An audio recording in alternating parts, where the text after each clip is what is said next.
wherein he will take you through the various steps, and so that we start to question. The purpose of human life is to question, and the questioning starts from who we are, what is our nature, etc.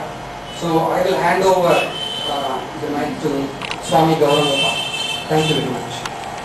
With all of you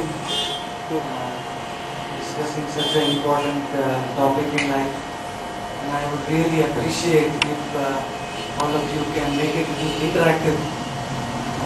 I would be asking you some questions, and I would also very much like if you please put forward your questions. Please feel free, because the spiritual science is not blind faith. It begins with inquiry. So please have an open mind, and would value your participation.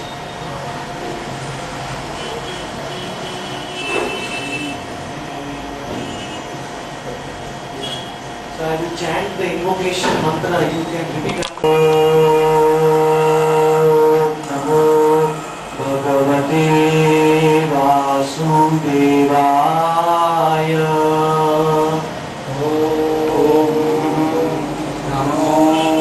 Bhagavate Vasudevaya.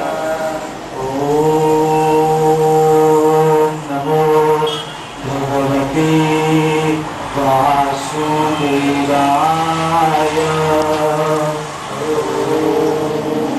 Namo Bhagavate Vasudevaya. Om Namo Bhagavate Vasudevaya. Bhagavate Vasudevaya. Dhirastatra na muhyati.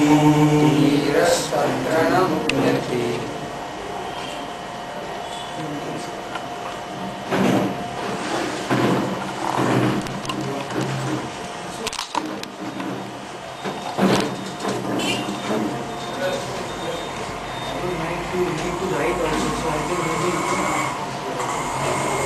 Intelligent, obviously.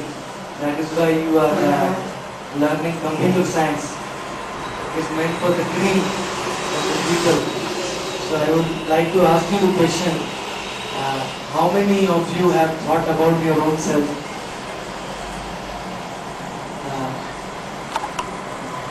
Can you raise your hands? How many of you have thought about your own self?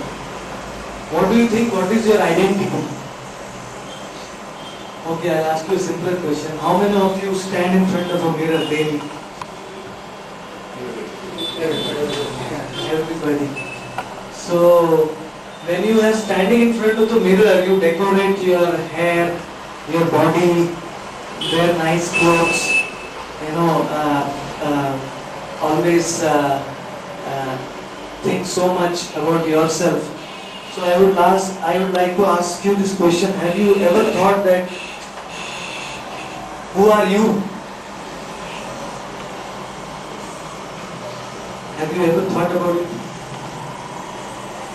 First and foremost, we are all human beings. The next step Yes. about the knowledge. Yes. But human beings means what exactly? Homo Who are able sapiens. to think and do the things properly, correctly. Yeah. But the thinking faculty comes from the mind, right? But when you say it is my mind is working nicely today. So obviously it means that you are not the mind. When I say my computer, I cannot be the computer, I possess the computer. So when you say my mind, you are not the mind. So when we are thinking and feeling, so what do we think? Who are we? That is my question. You have the control over your mind, right? So obviously it is your mind. Yeah, right. It is your mind. You have the control, but who are you? That is my question. My hand, my body, my nose, my job, my home, everything is ours.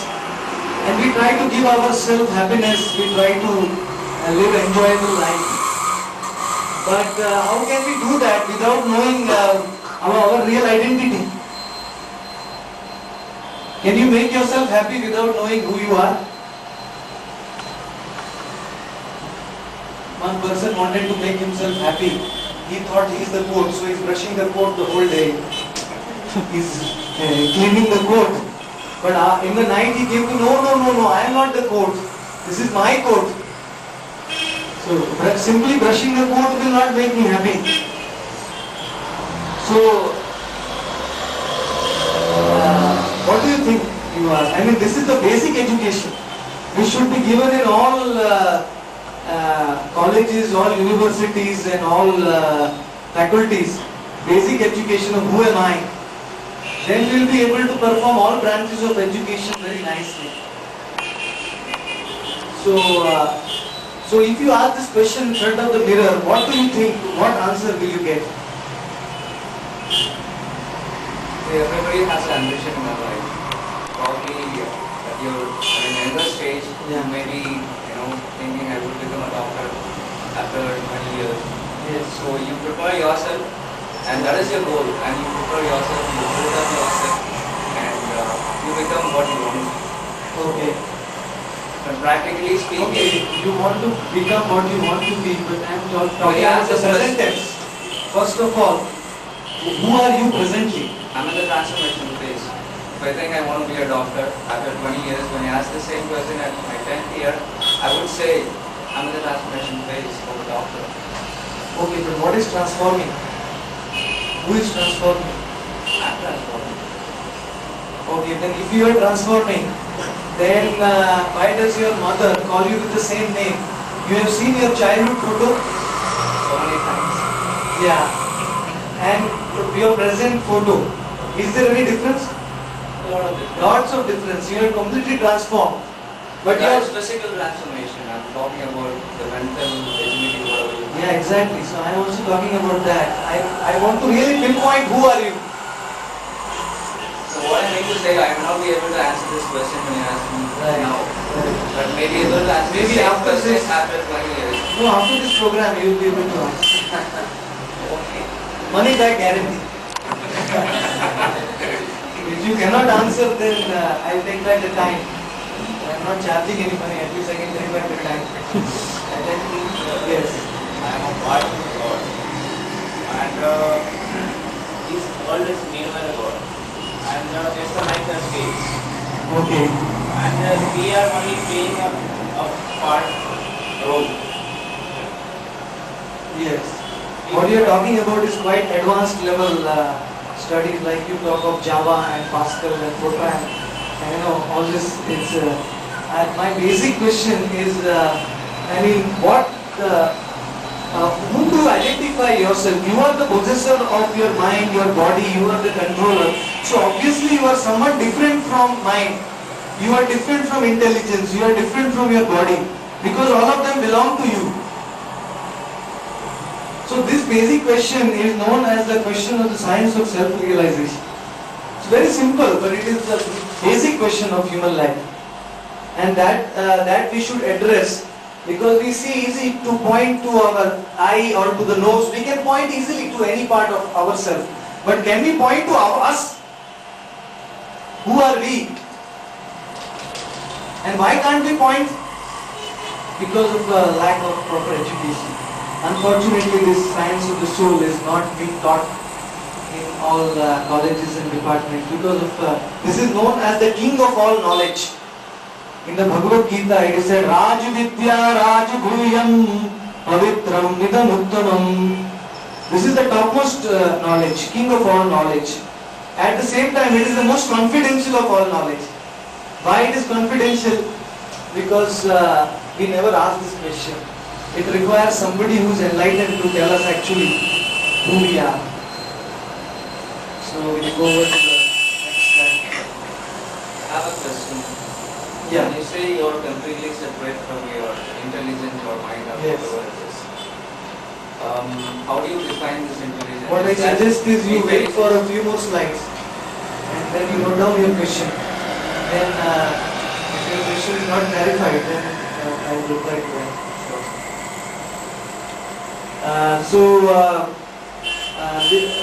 In our quest to analyze who are we actually, we go to the laboratory in Los Angeles where the doctors, they dissected our body. They analyzed the constituents of our body, and they found that they made up of basically calcium, iron, phosphorus, water content, other sparing substances. Basically, water content of our body is how much? 70%. Around 78%. Our body is composed of water and other sparingly calcium, iron, phosphorus. So if I tell you, you are just water, 78% you are water, you will all say, Swamiji, you are not mad. We have such intelligence, we are learning computer course. How can we simply be water? So obviously we are not water, though our body is made up of 78% water and all other constituents. And the scientists, they made a market value of all the constituents of our body, and they came out, what is the value? 110 rupees or $2.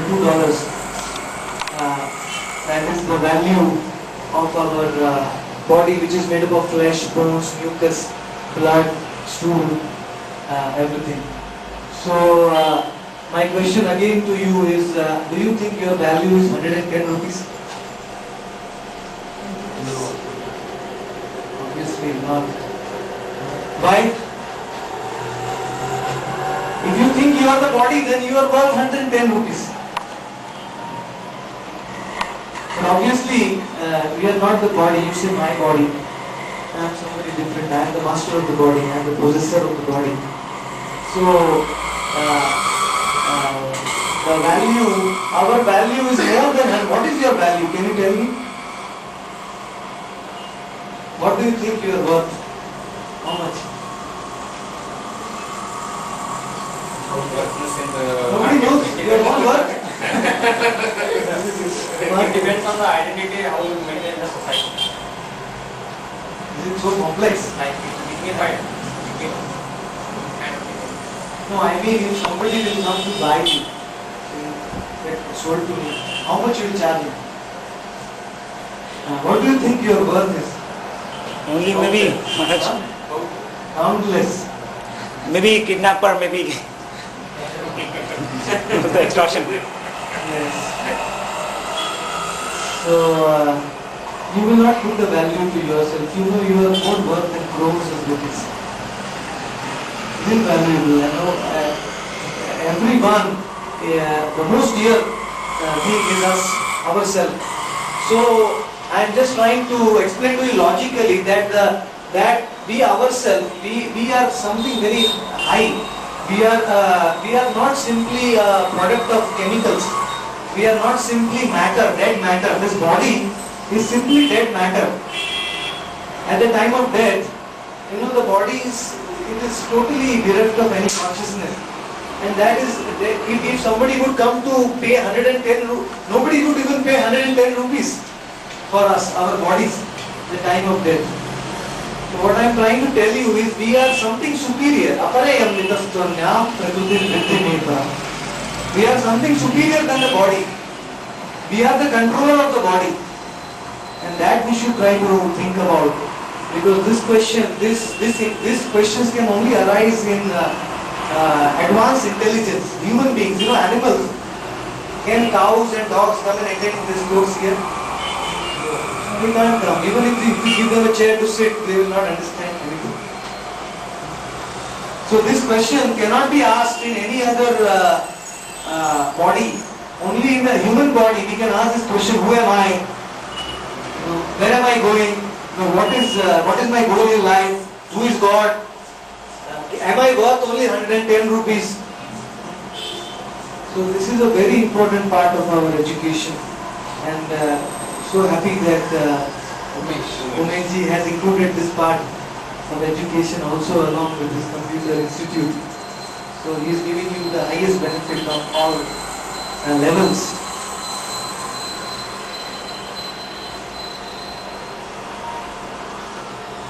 With without this knowledge, without this inquiry of who am I, we are simply living our life like sophisticated animals.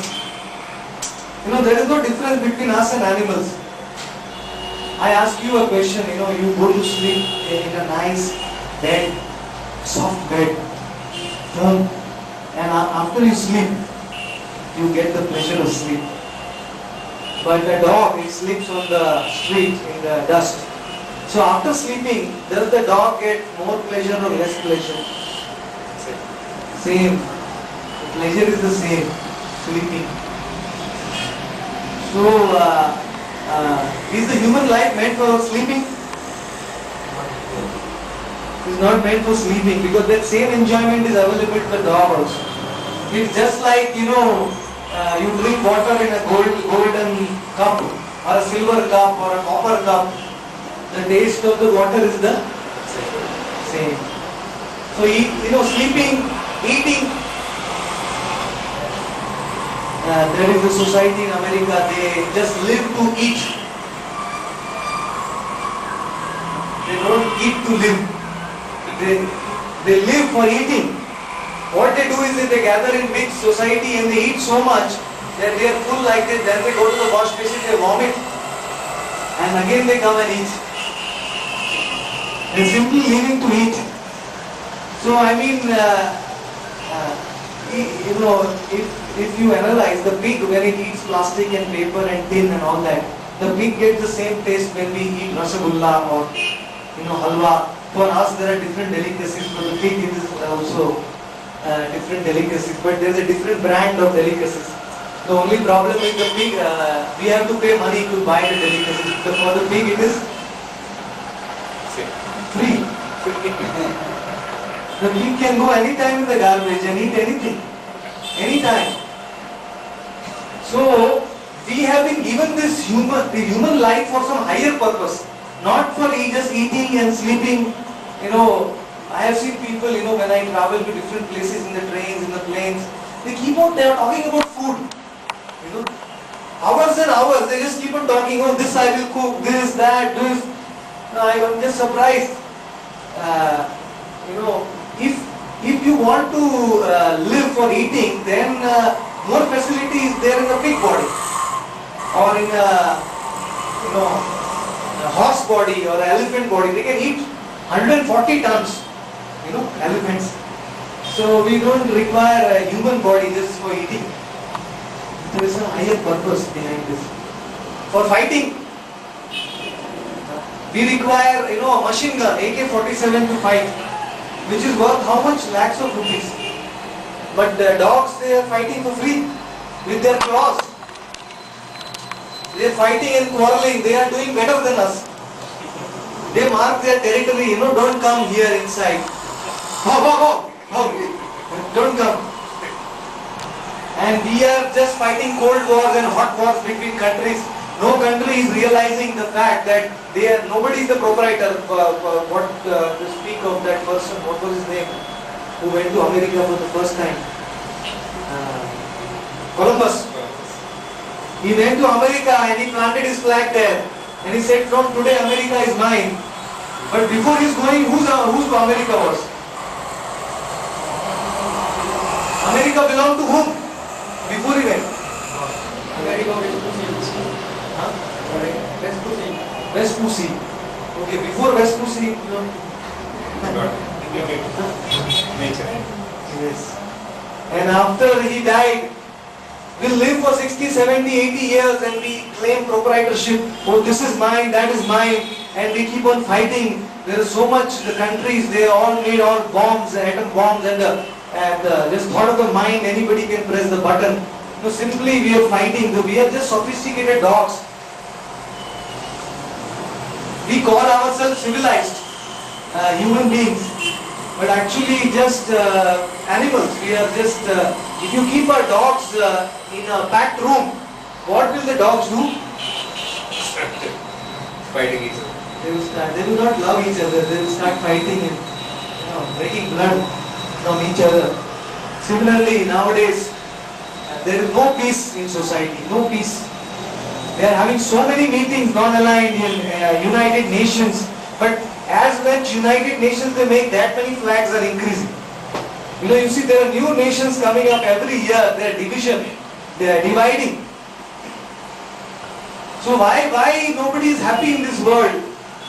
Because nobody is inquiring about the higher purpose of human life. They want to provide some artificial patchwork solution, having United Nations and peace meetings. But unless we address this question of who am I, unless there is peace on an individual level, how can there be peace on collective level? You cannot possibly bring the peace. If you simply want to waste your life for mating, now mating is a very big fashion nowadays. Everyone wants to live for that. All the propaganda is for that. But for mating, the pigeon body is more conditioned. A pigeon is mating 40 times in the day. Human beings can do 1 or 2 or 3 times. So human life is again not meant for simply for mating. It is meant for some higher purpose.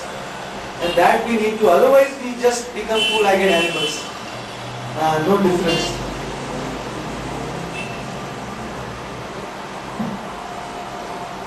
And the misidentification problem in society, that is we don't know who we are. We are 30 years, 40 years of age, 50 years of age, but still we don't know who we are. Half of our life is gone. Still we don't know actually what is our real identity, and because of that unemployment, rape, crime, corruption,